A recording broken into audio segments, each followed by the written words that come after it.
नमस्कार मित्रों, आज बात करते हैं भगवान शिव की अर्ध परिक्रमा ही क्यों की जाती है।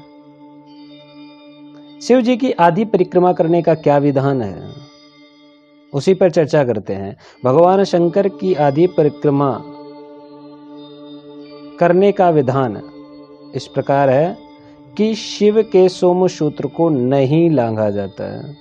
जब व्यक्ति आधी परिक्रमा करता है तो उसे चंद्राकार परिक्रमा कहते हैं। ज्योतिर्लिंग को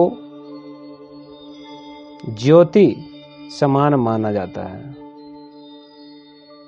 और उसके आसपास के क्षेत्र को चंद्रमा कहा जाता है। आपने आसमान में अर्धचंद्र के ऊपर एक शुक्र तारा देखा होगा। यह शिवलिंग उसका ही प्रतीक है, बल्कि संपूर्ण ब्रह्मांड ज्योतिर्लिंग के ही समान है। इसके बारे में एक शुक्ति कही गई है सोमसूत्र के बारे में कि अर्ध सोमसूत्रांता मित्यर्थ शिव प्रदक्षिणी कुर्वन सोमसूत्र न इति लंघयेत। शिवलिंग की निर्मली को सोमसूत्र कहा जाता है और शास्त्र का आदेश है कि शंकर भगवान की प्रदक्षिणा में सोमसूत्र का उल्लंघन नहीं करना चाहिए, अन्यथा दोष लगता है। सोमसूत्र की व्याख्या करते हुए बताया गया है कि भगवान को चढ़ाया गया जल जिस ओर गिरता है वही सोमसूत्र का स्थान होता है।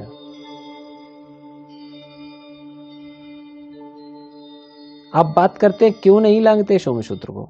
सोमसूत्र में शक्ति स्रोत होता है, अतः उसे लांघते समय पैर फैलाते हैं, जिसमें वीर और रज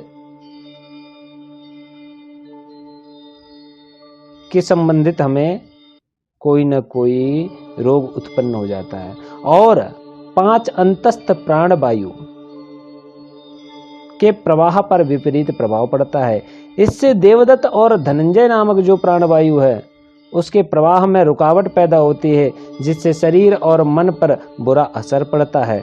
अतः शिव की अर्धचंद्राकार प्रदक्षिणा ही करने का शास्त्र का आदेश है। कब लांघ सकते हैं हम इस सोमसूत्र को, अब इसके बारे में चर्चा करते हैं कि शास्त्रों में तथा अन्य स्थानों पर मिलता है कि तृण, काष्ठ, पत्ता, ईंट, पत्थर आदि से ढके हुए सोमसूत्र का उल्लंघन करने से दोष नहीं लगता है, लेकिन शिवस्या अर्ध प्रदक्षिणा, शिवास्यार्ध प्रदक्षिणा का मतलब है शिव की आधी ही प्रदक्षिणा करनी चाहिए। इसीलिए सोमसूत्र को लांघने का कोई ही भी औचित्य नहीं बनता। इसीलिए शंकर भगवान की आधी परिक्रमा है तो सोमसूत्र तक जा करके उसके बाद पुनः वापस आ जाए।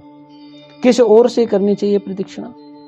सबकी प्रदक्षिणा दाहिने करते, लेकिन भगवान शंकर की जो प्रदक्षिणा है वो जो प्रारंभ करते हैं वो बाईं ओर से करते हैं। जलाधारी से आगे निकले हुए भाग यानी जल स्रोत तक जाकर के फिर विपरीत दिशा में लौटकर दूसरे सिरे तक आकर के परिक्रमा पूरी करनी चाहिए।